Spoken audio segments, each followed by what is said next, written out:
This morning, I came across an audio from Lakers legend, top 75 player, James Worthy. And essentially what happened was they were conducting some type of show, and apparently their mics were still recording them, and they were unaware that they were still being recorded.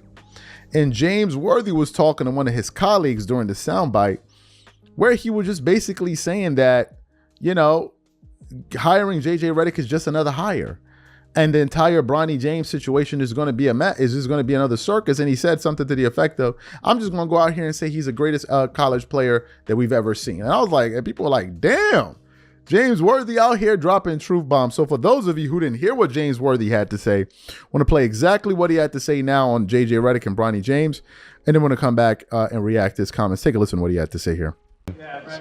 And then they got the right coaches in there. And so they did it right. They took their time.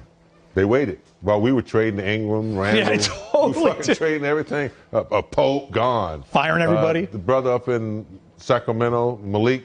Yep, everybody gone. We were trading like, and then we wasn't getting anything for it. Westbrook, gone.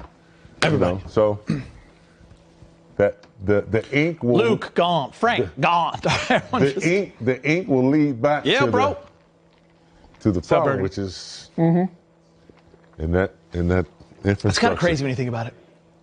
Yeah, I got you. 3rd and 5 years. You know, If you want to go before that, you could go 4 and 8 because Luke was 3 years, right? Yeah. It's all happening. 3 and 5 sounds crazier to me. It's all happening when Phil came here. 4 and 8's a lot. Excited. With Phil. Brez, we did the math. 3rd coaching hire show in 5 years. What's up, B? How you doing? And then 4 and 8 if you count Luke. Good to be Because that was back, 3 years man. before. All week. Well, 16 was Luke. and Thursday. Back to back. It's too much. Yeah, man, they don't need me for that. Do you want me this close to Geet? Who we gonna be waiting for in the second day? Dude, just wait till you to talk about it that night. We're gonna be dying, dude. It's gonna hurt us. Well, he's the greatest young player ever right now. That Bronny, that's what I'm gonna say. I stayed at Airbnb this past weekend in Palm Springs. In the garage, they had all these arcade games. One of them was NBA Jam.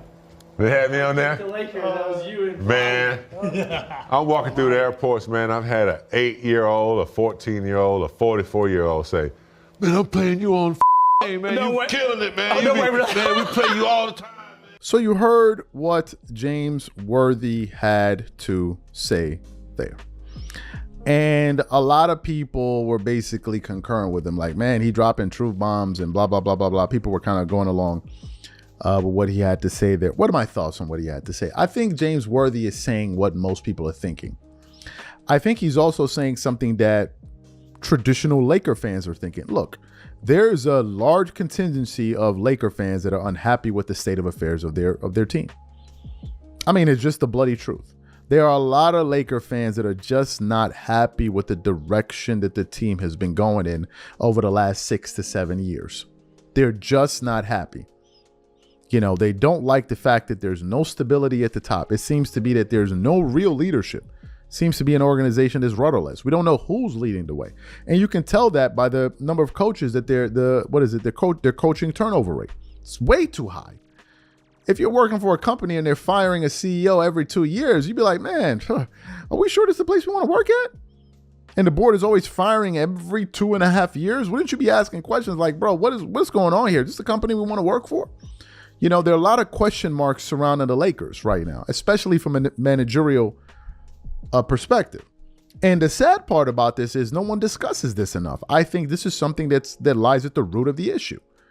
Because essentially what James Worthy was alluding to was that, look, he doesn't believe that JJ Redick is going to be a serious coach. He believes he's going to be fired. So essentially, indirectly, he's talking about the management that continues to go out there and get these guys. And that, I believe, lies at the heart of what's happening with the Lakers. I think the Lakers' #1 issue is their management or lack thereof.